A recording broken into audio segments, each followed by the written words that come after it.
I could have easily just taken my 38 and shot him right between the eyes and gone home and had a Guinness and not lose any sleep at all. The Hillside Stranglers, Kenneth Bianchi and Angelo Buono, cousins that went on a murder spree in Los Angeles and killed 12 women between them. You got the smooth-talking, sharp, glib Bianchi, and then you've got the street con-wise, smart predator in Buono.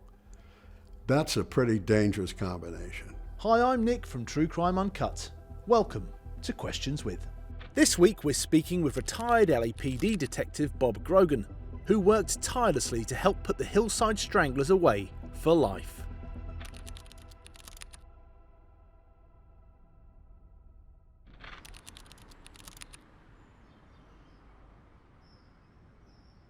November 20th, 1977. It was a Sunday. I was notified at home. I was working homicide, and they said, we got a dead girl out here, and then it's definitely a murder victim. So I went out, did my usual crime scene investigation, and I noted the ligature marks on the hands and on the ankles. Now, we didn't connect the dots on these till after the murder of Christina Weckler, which was my case. And then we realized that we've got a serial murderer. Connecting them was the 5-point ligatures that was apparent on the victims. You could actually look at them at a distance and see that there was enough information with the ligatures to say, oh, that's not a coincidence.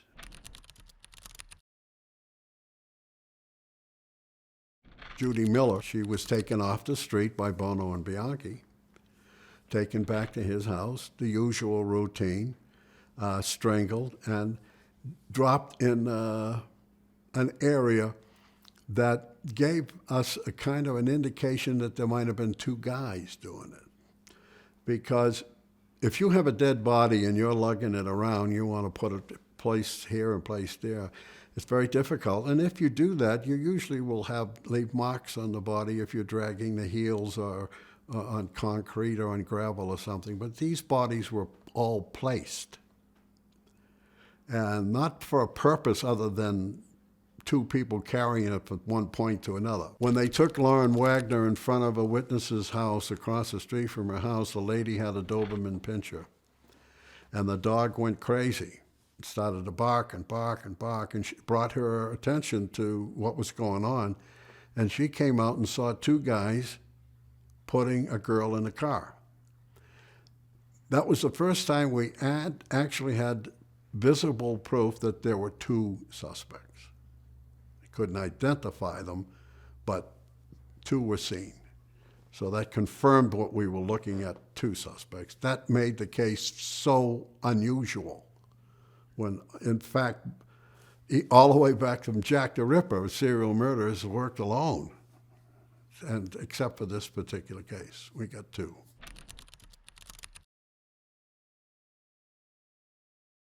So the chief decided that we should get together, the agencies involved, and conduct a task force and get this thing resolved, which we did. So after the task force was established, we started to receive clues.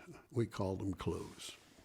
11,000 of them came into that office within a week. And while we're putting the task force together, we get another murder. Her name was Martin. And she was working an out-call service. It shows you the amateur that Bianchi was, that he used a payphone to make a call. He called an out-call service in Hollywood and said, my name is so-and-so, so-and-so, and he gave his address where he was living in Hollywood at the time. And they sent over a girl. And as soon as the door was opened, she knew she had made a mistake. Buono and Bianchi were there, and a struggle broke out. They took her down, strangled her. Took her back to Buono's upholstery shop, and then dropped her naked body on the hills in Alessandro Drive, pointing at the city hall. Now, the media kind of went crazy about this. That's where the name Hillside Strangler came from. We didn't give it the name Hillside Strangler. The media did, because the girls' bodies were being displayed on hillsides. And the media jumped on that, oh, the Hillside Strangler strikes again. Oh, here we are. We now have an official title. We are now called the Hillside Strangler Task Force. You could not pick up the Los Angeles Times any day of the week without having an article about the Hillside Strangler on the front page. The media drove the citizens of the city of Los Angeles in a state of frenzy. The woman started to take all kinds of physical defense classes, and some of them buying weapons to defend themselves, because there was a panic going when they saw how easy these girls were being sucked up off the street.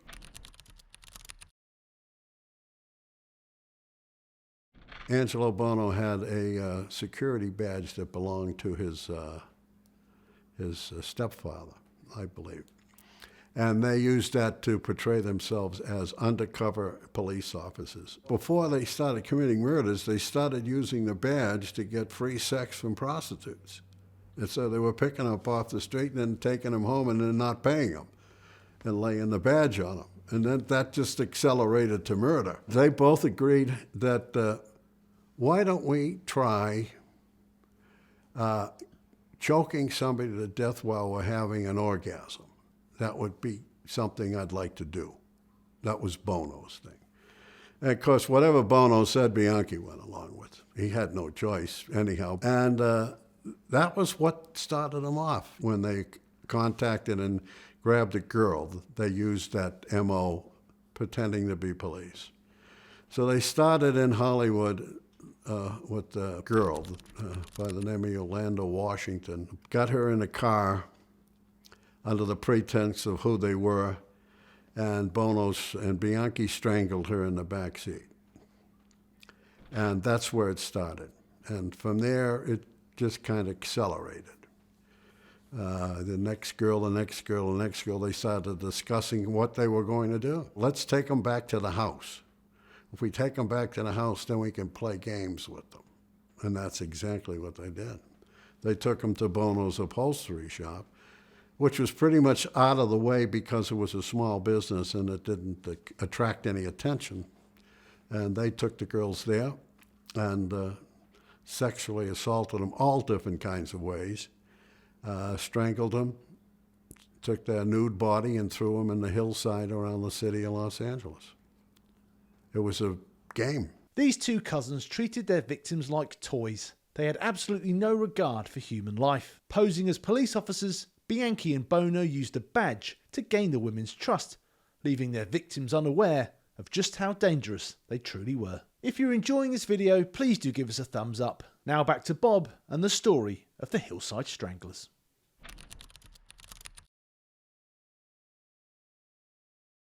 So what happens then is Kenny Bianchi got to the point where he's kind of got Buono worried because he's bragging about these murders now. He worked at a title company in Los Angeles.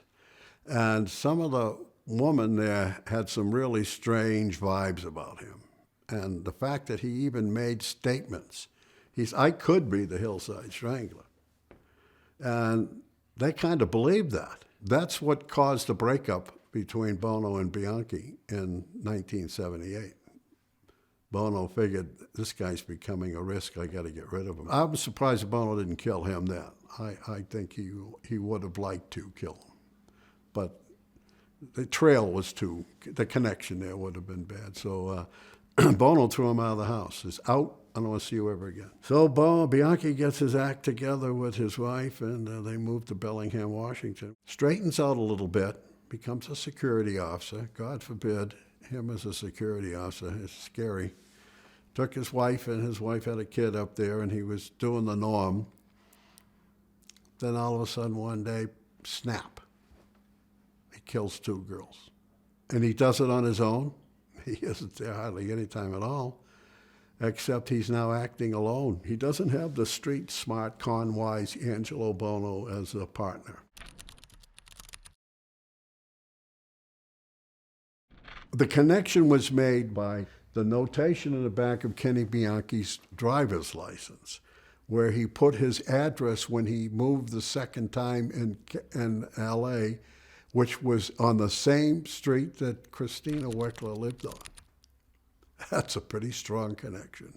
You got a guy who just killed 2 girls in Bellingham who used to live next door to a girl in Los Angeles who got killed. That in itself is a strong connection. Doesn't prove anything, but it makes it worthwhile to go talk to that guy.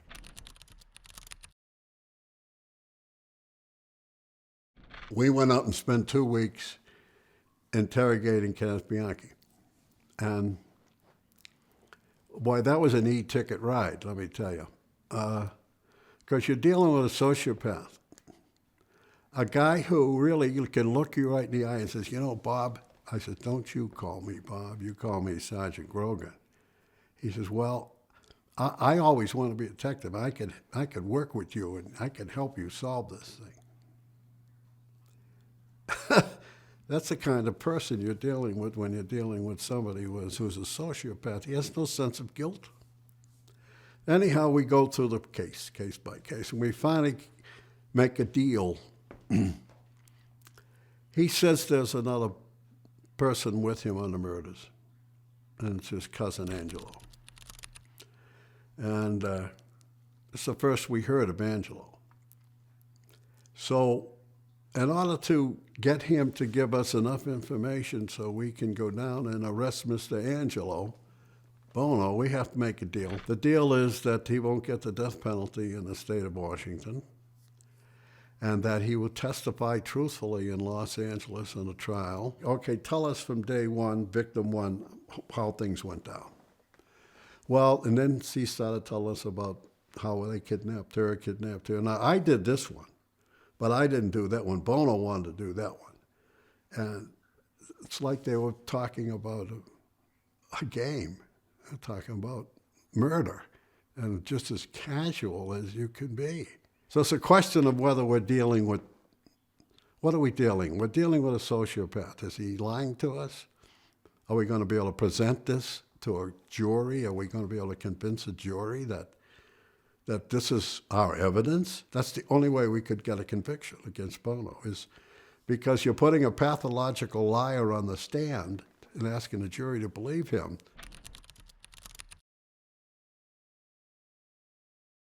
We slowly built a case up on Angelo Buono.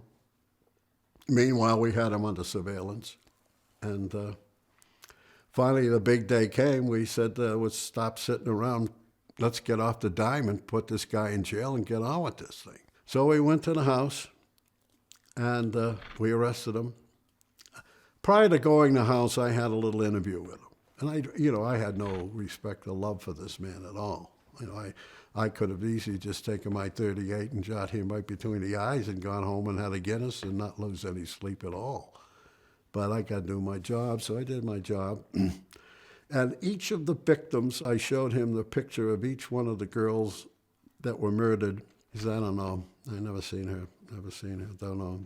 So he denies seeing any of them, which basically is good for us because we proved that he's seen a couple of them. So it proves that he was lying. When we arrested Angelo Buono at his residence, we conducted a thorough search.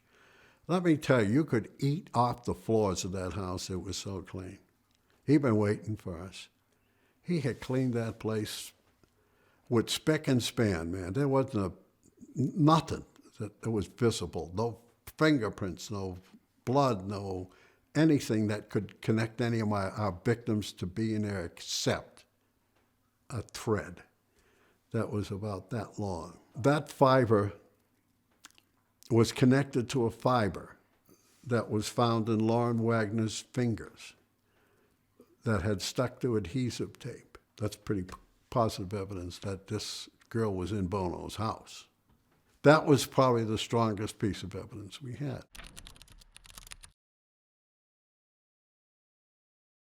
Now, there's a lot of things happening at that time. Bianchi is claiming to be a dual personality.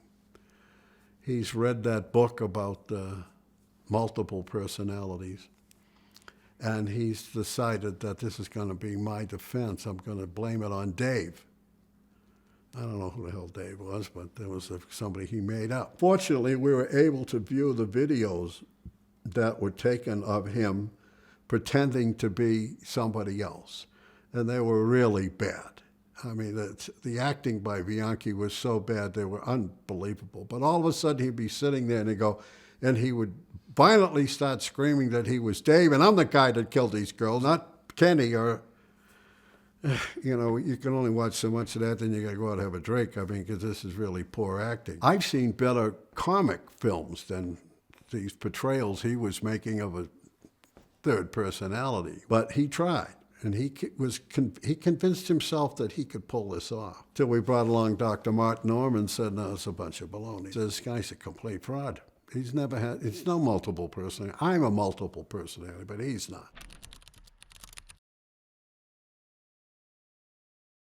Bianchi never went to trial. He pled guilty before a judge in Bellingham to 2 counts of murder.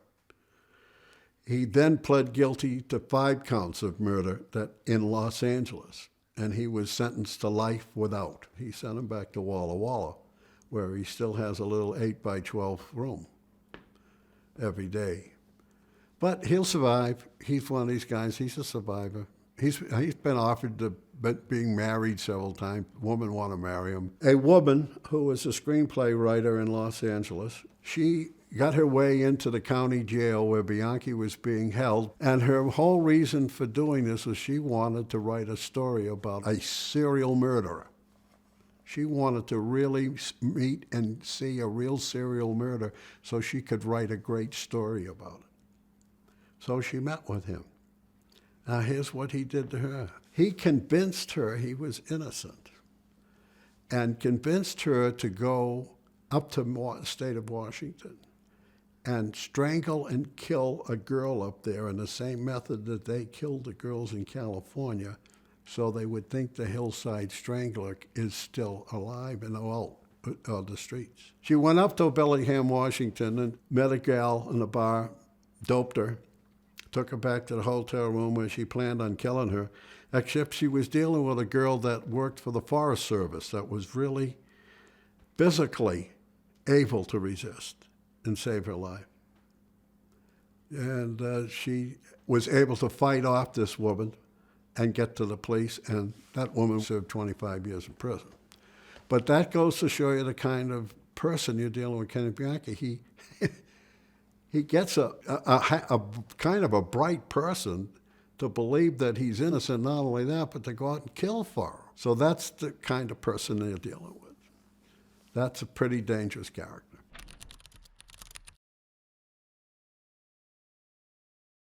Buono is a man of silence, doesn't tell anybody anything. Here's a guy that's only interested in one thing: sex and killing you, that's all. Well, this guy's an animal, a real animal. You got the smooth-talking, sharp, glib Bianchi, and then you've got the street con-wise, smart predator in Buono. That's a pretty dangerous combination, and that's what that marriage is what led to all these murders. That relationship. The reward is great when you finally catch the SOB and put him away. That's what makes it all worthwhile, Know that son of a bitch will never get out of that 4x8 cell. Makes me feel good every day. Kenneth Bianchi and Angelo Buono were both sentenced to life in prison. Buono died of a heart attack in 2002. Bianchi is still serving out his sentence in Walla Walla, Washington, and has changed his name to Anthony D'Amato. He has previously claimed his confession came from hypnosis and that he's innocent. He's been denied parole several times. We hope you enjoyed this deep dive into 2 of the world's most evil killers, Kenneth Bianchi and Angelo Buono.